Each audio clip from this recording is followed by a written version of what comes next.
सो ये जो 4 एक्सरसाइज है इससे आपको इजी लेवल, टफ लेवल और प्रीवियस ईयर क्वेश्चन का पूरा आइडिया मिल जाता है। बाद में टेस्ट सीरीज जो है, एलन का टेस्ट सीरीज बेस्ट है। Last 7 years I have been teaching to a particular batch of students. Every year batches are passing out. तो हर साल मैं देख रहा हूँ कि जो भी 25 स्टूडेंट्स रहते हैं हमारे पास, उसमें से कम 5 to 6 students they go to IIT and at least 10 to 15 student they go to NITs. ये आईआईटी लेवल मतलब जेडब्ल्यू एडवांस लेवल, एनआईटी लेवल मतलब जेडब्ल्यू मेंस का एग्जाम। और बाकी के लोग ऑफ कोर्स ये 25 बोल रहा हूँ मैं जेडब्ल्यू का बैच। और अगर सीईटी का बैच है तो उसमें 50 स्टूडेंट रहते हैं। उसमें से कम 30 स्टूडेंट बहुत अच्छे कॉलेज में जाते हैं महाराष्ट्र सीईटी के एग्जाम थ्रू। ठीक है। सो this is JW batch and this is CET batch. this has been my experience that if we solve this much variety, इसके साथ साथ स्टूडेंट्स खुद सिंगेज पब्लिकेशन का जो 5 अलग अलग बुक आते हैं मैथ्स के एडवांस लेवल के, वो भी सॉल्व करते हैं। That's all. If you do this much I guarantee you, even ये 5-6 स्टूडेंट जो आईआईटी को जाते हैं वो ये सब कुछ करते हैं। ओके, जो मेंस लेवल जो सब कुछ नहीं करते, खाली जितना नोट्स बताए उतना करते हैं, सिंगेज छोड़ के इतना भी करते हैं, तो उनको एनआईटी तो मिल ही जाता है। और महाराष्ट्र सीटी जो लोग टारगेट का बुक और अरिहंत का टेस्ट पेपर ये दोनों प्रिपेयर करते हैं, that's all, they get very good marks in Maharashtra CET. Even above 99 percentile मिले हैं इस साल तो। ऑफ कोर्स आपको जैसे पता है कि फाउंडेशन हम इसीलिए स्टार्ट करते हैं बिगिनिंग से, ताकि आपका प्रिपरेशन हो जाए।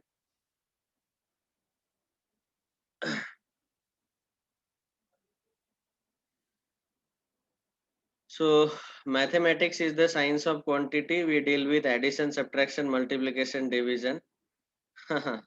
मैथ्स का जो फुल फॉर्म है, it is mother of all sciences, aid for all the accounts, track for all the developments, help for all the researchers and solution for all the problems. Of course mathematics में why is it important? Because we use it in everyday life, universal language, specially language of physics. और बहुत सारे jobs में maths का जरूरत होता है। Everyday use में video game designer, photographer, doctor, accountant, pilot etcetera, all these people use mathematics. It is universal language for calculating the cost, time, sports and weather. आप देखेंगे उसको डिटेल में मैथ्स कैसे यूज होता है। बेसिक मैथ्स का तो सब तरफ जरूरत है, and mathematics is important everywhere, as you know. And even we can see that there were some great scientists like Srinivas Ramanujan, Aryabhatta, who are Indian scientists, Indian mathematicians. Like Aryabhatta discovered zero. Ramanujan he is the creator of certain changes in integers through squares and cubes. तो इन्होंने बहुत बड़ा contribution किया है। Then Brahmagupta and Bhaskaracharya together they provided many arithmetical operations, including zero. Varaha Mihitra, Narayan Pandit. So all these great scientists of India, they provided lot of contribution in maths. Of course, Vedic maths is very famous. I will not go in depth, लेकिन वैदिक maths जो है ये इसका तो बहुत बढ़िया contribution है। वैदिक मैथ्स में बहुत स्पीडीली हम मैथ्स को सॉल्व कर सकते हैं। जैसे यहाँ पे कुछ एग्जांपल्स दिए हैं, multiplication. I won't discuss this in detail, okay. We can solve squares, cubes in very fast way. उसमें से कुछ शॉर्टकट हमने फाउंडेशन में डिस्कस किए हैं, if you remember last year. Now let me directly jump to different branches of mathematics. So functionally there are 5 branches of maths. Algebra, geometry, ये दो आपको पता है पहले से, 9th स्टैंडर्ड में आप पढ़ते हो। Then trigonometry, calculus and statistics. Okay, इस ज्योमेट्री में 3D ज्योमेट्री भी आता है और 2D ज्योमेट्री बोथ। ओके, सो अभी ये सब क्या है? तो पहला है हमारा algebra. So algebra is related with actually constants and variables.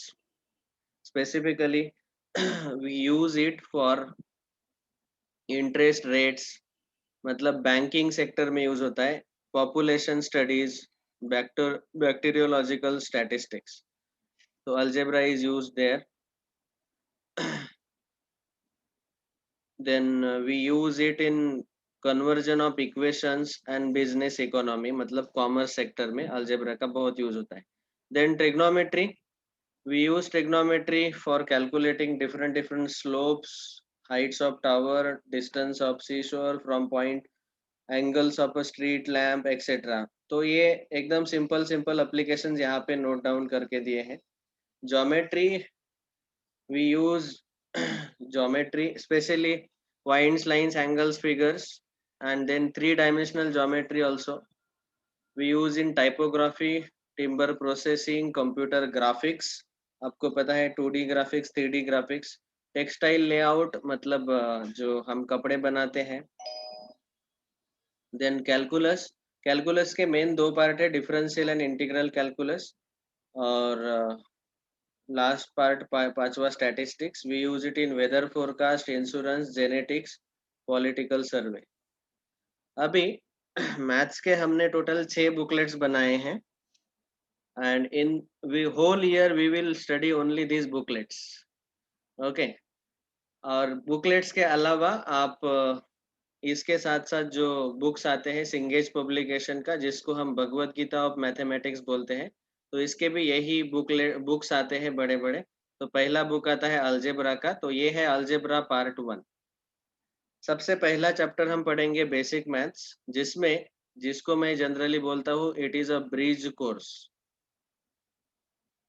Course of maths.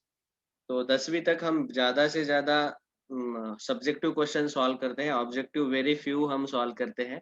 तो ये ब्रिज कोर्स आपको आइडिया देता है कि how to study 11th standard 12th standard maths. Then in this algebra part 1 booklet number 1, ये पहला booklet है, इसमें ये 6 सब टॉपिक रहेंगे basic maths. Then quadratic equation, progression and sequence, complex number, mathematical logic, statistics. And if you remember, जैसे हमने foundation में ये पहले 3-4 टॉपिक इंक्लूड किए हैं, बेसिक मैथ्स, देन क्वाड्रेटिक, इसमें इनइक्वालिटीज है, बेसिक इनइक्वालिटीज, और लॉगरिथम है। तो वो 2 चैप्टर मैंने डाले हैं फाउंडेशन में।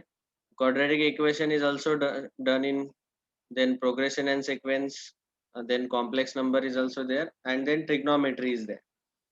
तो ये है पहला booklet. Booklet number 2 we have binomial, permutation, combination, probability. Booklet number 3 straight line, circle, conics. Booklet number 4 we have differential calculus. Booklet number 5 integral calculus, integration, ये फिजिक्स में आपको सर ने पढ़ाया होगा। And booklet number 6 trigonometry. तो ये 6 booklet है जिनको हम पूरे 2 साल पढ़ने वाले हैं 11th एंड 12th स्टैंडर्ड में। ये जो 6 बुकलेट्स हैं, इनके word files and PDF files are available with me. I will send all of you PDFs. So these are the 6 booklets as shown here. उसमें हम अभी सबसे पहले स्टार्ट करेंगे बेसिक मैथ्स, जो बुकलेट नंबर 1 का पहला चैप्टर है। Okay,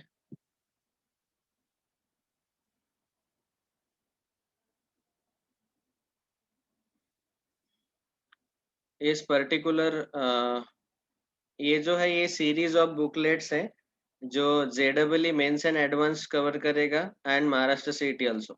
of course Maharashtra CET के लिए मैं हर बार स्टूडेंट्स को रेफर करता हूँ कि आप साथ साथ टारगेट पब्लिकेशन का बुक भी परचेज कर लो, और JEE मेंस एंड एडवांस के लिए ये बुकलेट सफिशिएंट है, because every year we are seeing 5-6 student they go to IIT, and at least 10 to 15 student they go to NIT by solving these particular material. Okay. अभी content क्या है, पहला जो हमारा बेसिक मैथ्स चैप्टर है उसका, तो सबसे पहले इसमें हम सेट थ्योरी पढ़ेंगे इन डिटेल, 11th स्टैंडर्ड का जो पार्ट है. Then second topic we will study inequation और inequality. Then third topic logarithm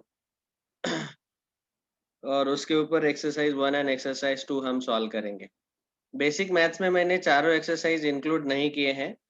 further जो टॉपिक्स है जैसे क्वाड्रेटिक इक्वेशंस एक्सेट्रा, उसमें चार चार एक्सरसाइज डाले हैं. तो जैसे मैंने बोला था अपने स्लाइड शो में कि इन चार एक्सरसाइजेस का कंटेंट क्या बोला था. So the first exercise is taken from easy notes of career points, जो कि कोटा के इंस्टीट्यूट जो है, मैंने जो आपको इनिशियली बताया, ये अगर फॉर्मूला आप फॉलो करते हैं मैथ्स में तो मैं गारंटी देता हूँ कि अब तक के सक्सेस के हिसाब से मैं गारंटी से बोल सकता हूँ कि इतना अगर पैटर्न आप फॉलो करेंगे, करियर पॉइंट का एक्सरसाइज 1, एक्सरसाइज 2, 3 बंसल क्लासेस, बहुत टफ लेवल के क्वेश्चन रहते हैं, लेकिन इतना अगर सॉल्व कर पाते हैं तो बिल्कुल आईआईटी तो फिक्स है. देन प्रीवियस ईयर क्वेश्चन, तो ये चार एक्सरसाइज जो हम सॉल्व करते हैं, और उसके साथ भी एलन का टेस्ट सीरीज. आप सोच रहे होंगे कि सर ये फेमस इंस्टीट्यूट का आप मटेरियल क्यों यूज कर रहे हो. See, we should not feel bad about it. We should feel proud about it that maths के क्लास में सारे अलग अलग कोचिंग इंस्टीट्यूट का सर मटेरियल लेके एक साथ पढ़ाते हैं. That is the positivity of this particular classes. तो करियर पॉइंट का एक्सरसाइज 1 लेते हैं हम, बंसल क्लासेस का एक्सरसाइज 2, 3, देन एलन का टेस्ट सीरीज. आप सोचते रहेंगे कि इतना सब कुछ अगर बाकी के कोचिंग इंस्टीट्यूट, तो बाकी के या आप एक कोचिंग इंस्टीट्यूट में जाएंगे तो उनका ही मटेरियल आप पढ़ेंगे. When you come here I will take even सिंगेज के डाउट्स, ये आपको खुद सॉल्व करना है, सिंगेज का book which is very very famous series. तो एक साथ आप तीन चार कोचिंग इंस्टीट्यूट का मटेरियल पढ़ लेते हो. ओके. उनके क्वेश्चन सॉल्व कर लेते हो, तो आप ही सोचो ये ऐसा रिजल्ट क्यों नहीं आएगा. 25 के बैच में 5-6 लोग आईआईटी को जा रहे हैं, 10-15 लोग एनआईटी को जा रहे हैं, 50 में से 30 लोग महाराष्ट्र सीईटी को जा रहे हैं, महाराष्ट्र सीईटी में अच्छे कॉलेज में जा रहे हैं. So that means this is very very clear फंडा, क्योंकि यहाँ पे एक साथ, और मैं कभी भी ऐसे नहीं बोलता कि मेरा ही क्लास ज्वाइन करो. I am trying to tell all of you that ये जो डिसाइड किया है हमने, ये प्रूवन फॉर्मूला है पिछले 10 साल से. अभी मैं 7 साल से पढ़ा रहा हूँ, तो पिछले 7 साल से ये ऐसा रिजल्ट कांस्टेंट आ रहा है. ओके. लेकिन प्रॉब्लम ऐसा है कि मैथ्स लेने वाले जो स्टूडेंट है, जो जेडब्ल्यू के 25 स्टूडेंट में लेता हूँ, उसमें क्या होता है, अभी आपको हालांकि दिखेंगे 3-4 स्टूडेंट ही यहाँ जूम में, but that is a separate batch. तो 25 स्टूडेंट में से पढ़ाई एक्चुअल करने वाले वो 7-8 लोग ही रहते हैं, तो उसमें 5-6 लोग ही आईआईटी को जाते हैं. That is my experience. So ये इसका पॉजिटिविटी आप देखो कि 3-4 कोचिंग इंस्टीट्यूट का एक साथ मटेरियल यहाँ पे हम प्रोवाइड कर रहे हैं. ओके. तो बेसिक मैथ्स में सबसे पहला चैप्टर है हमारा सेट थ्योरी.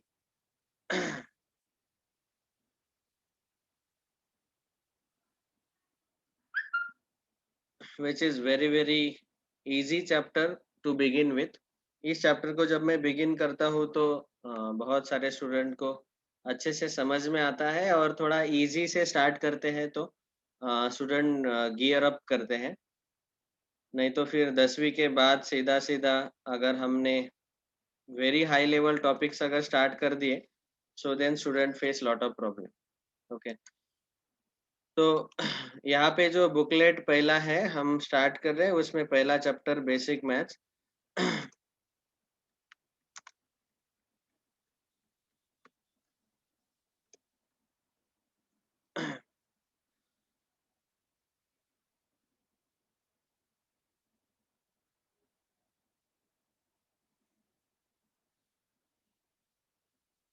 आपको जो भी स्टूडेंट फाउंडेशन में थे, so for your knowledge, I have already taught all of you this set theory chapter. वो 9th स्टैंडर्ड के बोर्ड, महाराष्ट्र बोर्ड में था, और 11th स्टैंडर्ड का जो हमारा HSC का सिलेबस है, तो 11th स्टैंडर्ड का जो HSC का सिलेबस है, that also I will show. 11th standard में आप देखेंगे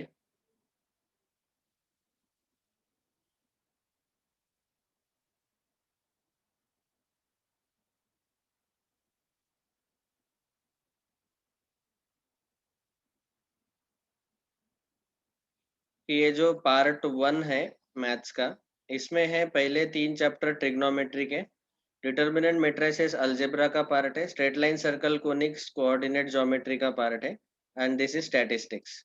तो ये जो मैंने बुकलेट किए हैं, आपको जो बुकलेट दिखा रहा हूँ, ये इस हिसाब से किए हैं। देखो, booklet number 1 is algebra 1 and 2, booklet number 3 coordinate geometry, 4 differential calculus integral calculus, 5 and 6 trigonometry. और आप बुकलेट नंबर 1 में स्टैटिस्टिक्स भी इंक्लूड किया है, जिसमें ये आखिरी के 2 chapter probability and measures of dispersion. मतलब ये जो बुकलेट्स बनाए हैं, ये मैथ्स का जो मेन ब्रांच है, ये जो मेन 5 ब्रांचेस दिखाई दिए हैं, उनके हिसाब से बनाए गए हैं।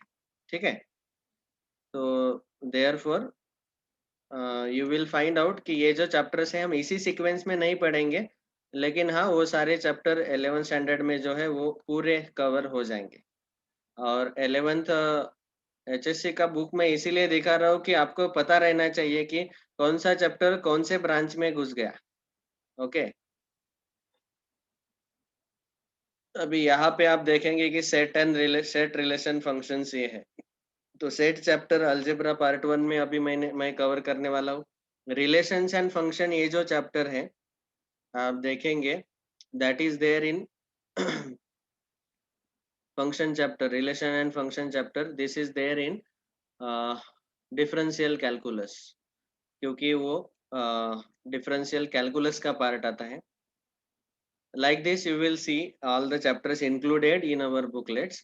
तो इसमें के जो सेट थ्योरी का पार्ट है वो हम पहले स्टार्ट कर रहे हैं, which is there in our basic maths booklet। तो ऑफ कोर्स मैं हालांकि ओनली फर्स्ट बुकलेट का PDF आपको भेजूंगा, एंड उसमें से हम पहले सेट थ्योरी डिस्कस करेंगे। सेट क्या है? सो 11th स्टैंडर्ड में भी ये चैप्टर आपको था। What is the definition of set? सेटला आपण मराठीत म्हणतो संच, it is a collection, but that particular collection is, हाँ पूजा बोलो, collection of, It is a collection of well-defined objects. Very good. अभी आप ही सोच रहे होंगे कि ये मेगा को तो पता ही है, मेगा का भी ये चैप्टर हो चुका है फाउंडेशन में। ये पूजा चौहान 8th स्टैंडर्ड के फाउंडेशन की स्टूडेंट है, तो उनको पहले से ही ये चैप्टर पढ़ा दिया, collection of well defined objects. तो इसमें आपको पता है कि वेल डिफाइंड का मीनिंग रहता है कि we should be able to make the list of all the objects, so listable. Then Listable. we should be able to make the list of all the objects first of all। तो list बनाते आना चाहिए जो भी objects हैं। अगर list बनाते आया तो तभी हम बोलते हैं कि those objects are well defined. Okay, जैसे यहाँ पे एक सेट दिया हुआ है which is a set of vowels in English AEIOU, इसका हम लिस्ट बना सकते हैं। Okay, it should be listable. अगर लिस्टेबल बोलते हैं तो इस वर्ड में सब कुछ आ जाता है, बाकी के वर्ड्स बताने का जरूरत नहीं है, लेकिन फिर भी that we have to discuss. The collection well defined का मीनिंग है listable, that is first point. The second point is, बोलो किसी को पता है?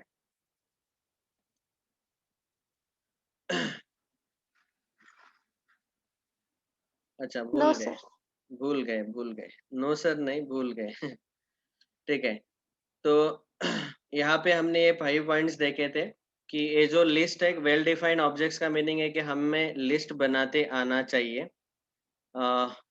एडजेक्टिव यूज नहीं होना चाहिए, adjective should not be used. If the adjective Non-adjective. is used, then criteria should be mentioned. Then the criteria should be mentioned. अभी इसके मैं examples आगे बताता हूँ. Then you will understand it in much better way. Then even if there are infinite elements, but if you are able to list them, so infinite elements are accepted. Infinite elements are accepted, but we should be able to make list of them. बाकी के elements को हम dot dot dot करके लिखते हैं. And the fifth criteria is well defined objects का meaning है कि the object should be distinguishable. ठीक है, तो इनका एग्जांपल बताता हूँ, समझो. अभी अभी हमने बोला कि set of vowels A E I O U, इनका हम लिस्ट बना सकते हैं. समझो मैंने कलेक्शन एक ऐसा लिया कि इंटेलिजेंट स्टूडेंट्स इन क्लास 11, तो इनका लिस्ट मैं बना नहीं सकता क्योंकि तो फिर ये सेट है लेकिन ये सेट नहीं है. इंटेलिजेंट स्टूडेंट्स इन क्लास 11 अगर मैं बोलता हूँ तो हम सोचेंगे कि इंटेलिजेंस का क्राइटेरिया क्या है, तो वो क्राइटेरिया हमें पता नहीं है, इसलिए हम उनका लिस्ट नहीं बना पाएंगे. कोई स्टूडेंट इंटेलिजेंट होंगे एकेडमिक्स में, कोई स्टूडेंट इंटेलिजेंट होंगे स्पोर्ट्स में एक्सेट्रा. एडजेक्टिव अगर हमें इंटेलिजेंस एडजेक्टिव के साथ साथ क्राइटेरिया दिया है, तो ऐसे मैं लिखता हूँ इंटेलिजेंट स्टूडेंट्स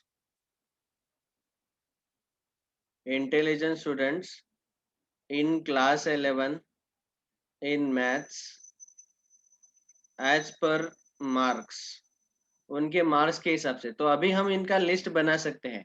जिसको 100 आउट ऑफ 100 मार्क मिले वो लिस्ट में पहले आएगा, जिसको उससे कम मार्क मिले ऐसे रिड्यूस होते जाएगा, तो हम लिस्ट बना सकते हैं. Infinite elements are accepted, like we can make the list of all natural numbers. This is also a set. A भी एक सेट है, ए भी सेट है. डिस्टिंग्विशेबल मतलब अलग अलग ऑब्जेक्ट्स रहने चाहिए. अगर मैंने आपको ऐसे बोला कि कलेक्शन ऑफ व्हाइट चॉक्स, अभी चौक का मैंने बॉक्स आपके हाथ में दे दिया, तो सारे चौक एक जैसे ही दिखते हैं, दिखने में उनका मेकिंग एक ही जैसा रहता है. तो ये सारे चॉक्स को हम कलेक्शन बोल सकते हैं लेकिन सेट नहीं बोल सकते. ऑब्जेक्ट जो है वो अलग अलग दिखने चाहिए, डिस्टिंग्विशेबल होने चाहिए. ओके. या फिर हम बोल सकते हैं weight of students in the class. हमारे क्लास में जो स्टूडेंट्स का वेट है, अ, जैसे फॉर एग्जांपल जनरली 11 स्टैंडर्ड के स्टूडेंट्स का एवरेज वेट 40 के ऊपर और 60 के नीचे रहता है, तो 41.5 46.7 ऐसा जो वेट का हमने कलेक्शन किया, this is also actually a set, क्योंकि यहाँ ऑब्जेक्ट जो है हर एक वेट डिस्टिंग्विशेबल है, अलग अलग है. Okay, so this is called as well defined objects. उनका हमें लिस्ट बनाते आना चाहिए. एडजेक्टिव वहां पे नहीं रहना चाहिए. जैसे इंटेलिजेंट एडजेक्टिव था तो वो उनको हम सेट नहीं बोल सकते. वैसे हम बोल सकते हैं beautiful girl in the cinema, तो उस सिनेमा में आप ब्यूटीफुल गर्ल का लिस्ट नहीं बना पाएंगे क्योंकि that is an adjective. You can not define beauty, उसका क्राइटेरिया नहीं बता सकते. बट यहाँ पे एडजेक्टिव साथ साथ क्राइटेरिया अगर दिया है कि intelligent students in class 11 as per marks, so we can make the list of all of them. Infinite elements are accepted and distinguishable मतलब अलग अलग एलिमेंट्स हम उसमें ले सकते हैं. तो अभी जो सेट है, set is denoted by capital letters.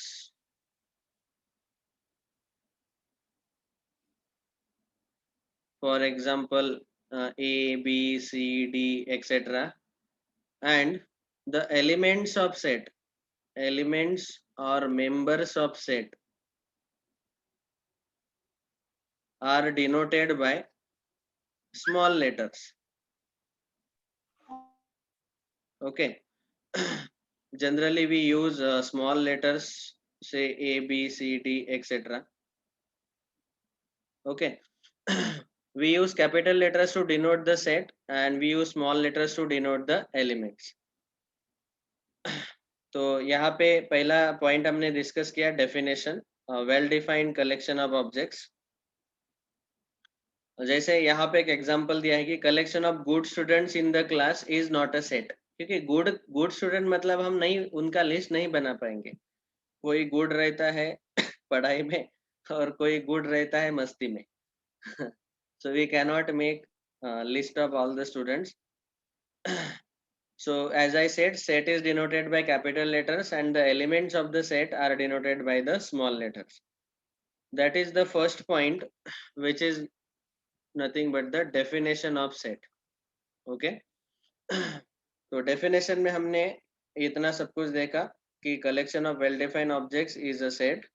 Then well defined का meaning हमने देखा कि ऑब्जेक्ट का लिस्ट बनाते आना चाहिए, एडजेक्टिव नहीं रहना चाहिए, एडजेक्टिव अगर है तो क्राइटेरिया दिया रहना चाहिए, infinite elements are acceptable and distinguishable, अलग अलग ऑब्जेक्ट्स रहने चाहिए। Okay, then next we saw is set is denoted by capital letters and the elements are denoted by the small letters. तो ये था पहला point, definition. Next the second point is methods to write the set. तो set लिखने के जो methods है या ऑलरेडी अपने 9th स्टैंडर्ड में डिस्कस कर चुके हैं आप लोग। तो पहला मेथड जो है उसको हम बोलते हैं रोस्टर मेथड, रोस्टर मेथड, या फिर उसी को हम बोलते हैं list method. Okay, and the second method is called as set builder method और रूल मेथड, सेट बिल्डर और rule method. Okay, what are this methods? Set में जो भी एलिमेंट्स है उनको बस रिप्रेजेंट करने का ये तरीका है। जैसे पहला अगर हमने एक एग्जांपल लिया, set of vowels in English, तो फिर इस सेट को मैंने कैपिटल ए नाम दिया, तो उसको हम क्या करते हैं लिस्ट मेथड में, inside curly bracket we write all the elements separated by comma. Curly bracket के अंदर कॉमा से सेपरेट करके सारे एलिमेंट्स हम लिखते हैं। This is the way to write the set, methods to write the sets. तो सेट को लिखने के ये दो मेथड, एक है लिस्ट बनाओ सीधा कर्ली ब्रैकेट के अंदर। अगर मैंने आपको बोला कि सेट ऑफ होल नंबर्स लिखो, तो यहाँ पे सारे होल नंबर का लिस्ट तो हम नहीं बना सकते, होल नंबर के सेट को हम W से डिनोट करते हैं, लेकिन कर्ली ब्रैकेट के अंदर 0, 1, 2, 3, and so on, dot dot dot करके ऐसे लिख सकते हैं, and curly bracket complete. Okay, तो अगर इनफाइनाइट सेट है जिसमें इनफाइनाइट एलिमेंट्स है तो वहां पे हमें डॉट डॉट डॉट करके लिखना जरूरी है। ऑलराइट, अगर मैंने आपको बोला कि set of letters in word, एक वर्ड में दे रहा हूँ आपको इंडिया, इंडिया इस वर्ड में कौन कौन से लेटर्स है, तो मैंने इसको लिया सेट बी, तो इसमें है INDA। एक अभी आप सोचेंगे सर ये आई तो 2 बार आया था, आपने एक ही बार लिखा, तो याद रखना है कि लिस्ट मेथड में हम एक एलिमेंट एक ही बार लिखते हैं। Okay, we don't write the same element again and again, we write only once. ये आई हालांकि 2 बार दिखाई दे रहा है, लेकिन लिखते वक्त हम एक ही बार लिखते हैं सेट में, लिस्ट मेथड में। ठीक है, ये तीनों एग्जाम्पल मैंने इसीलिए बताया कि यहाँ पे ये जो सेट है ऐसा लिखते हैं, इनफिनिट सेट अगर है तो डॉट डॉट डॉट करके लिखना है, और दो दो एलिमेंट्स या दो से ज्यादा एलिमेंट, दो से ज्यादा बार अगर आते हैं गिवन कलेक्शन में, लेकिन सेट में लिखते वक्त हम रिपीटेड एलिमेंट्स एक ही बार लिखते हैं। ठीक है, सो ये सब बताने के लिए मैंने ये तीनों एग्जांपल लिए। एंड सेट बिल्डर मेथड में हम क्या करते हैं, so what is given here in this method, we write the property or the rule by which all the elements follow that particular rule. Okay, समझो मैं यहाँ पे एक एग्जांपल ले रहा हूँ, फोर्थ वाला, के set of even natural numbers, even natural numbers का सेट मैं कैपिटल ई ले रहा हूँ। Even natural numbers will be 2, 4, 6, 8 dot dot dot. Okay, तो ये सारे इवन नेचुरल नंबर्स है। अभी मुझे अगर यही सेट सेट बिल्डर और रूल मेथड में लिखना है, तो रूल मेथड में जो रूल बनता है, the property of all the elements together, we use that. तो इसमें हम कैसे करते हैं, देखो यहाँ पे बताया गया कि E is a set of all even natural numbers which can be written inside curly bracket set of all elements x such that। तो curly bracket के अंदर हम इसी सेट को, ये जो E सेट है, इसको हम लिख सकते हैं set of all elements x such that। इसको पढ़ना कैसे है वो आपको बताता हूँ। such that x is a natural number, Sir, such that you sir, x is a natural number and x is equal to 2n। 2n मतलब 2 के सारे multiples even numbers। You can join the meeting again, more 10 minutes we will discuss, because I want to conduct the class daily 50 minutes। 40 minutes में पूरा साल भर का syllabus खत्म नहीं हो पाता। So just more 10 minutes you all can join।